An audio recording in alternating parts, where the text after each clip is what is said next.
Michele, bonjour. Bonjour. On vous cueille juste à la sortie d'une pièce qui s'appelle Forêt de Talit.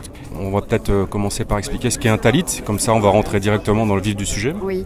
Un talit, c'est le châle de prière de la tradition juive et sous lesquels j'ai voulu faire entendre un tissage de contes, de récits, de chants, d'histoires très drôles pour faire entendre l'âme de la mystique juive.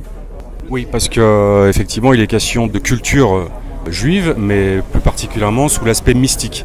J'ai tenu à faire ce spectacle en hommage à Mordechai Buchman, un de mes amis intimes qui a fêté ses 95 ans le 1er juillet.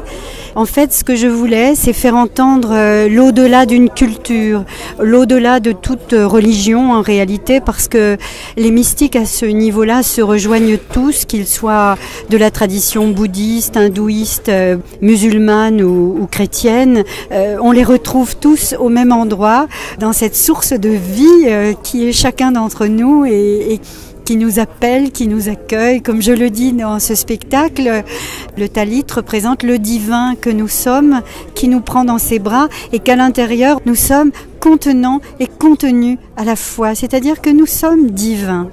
Et comment vous avez donc sélectionné les textes, les contes, et ensuite comment vous les avez mis bout à bout pour faire ce spectacle? En fait, je ne chante que ce qui me chante, je ne parle que ce qui me parle. Je suis bouleversée par des textes et puis je les engrange comme ça. Par exemple, il y a un texte de Christian Bobin que j'avais déjà pris. C'était un texte de L'homme qui marche, où il parlait de Jésus-Christ quand il dit « il est juif par sa mère, juif par son père ». C'est ce livre magnifique qui s'appelle L'homme qui marche et qui m'a toujours bouleversée dans la formulation de qu'est-ce que c'est être juif.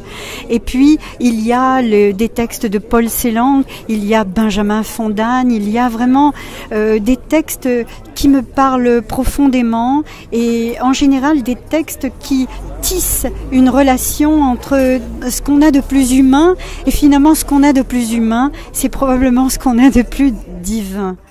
Dans tous mes spectacles, je parle en réalité de tous ces sages qui sont pour moi ce que j'appelle des éveillés. Des éveillés comme le Baal Shem Tov, le Rabbi Nachman de Bratslav, et je cite aussi le Baal Haorot, le maître des lumières, et en réalité ces éveillés, qu'ils soient Rumi ou Attar ou Khalaj dans la tradition soufie, qui est aussi une tradition mystique, eh bien ces éveillés-là parlent de la même chose. Un jour de plus, quelle grâce!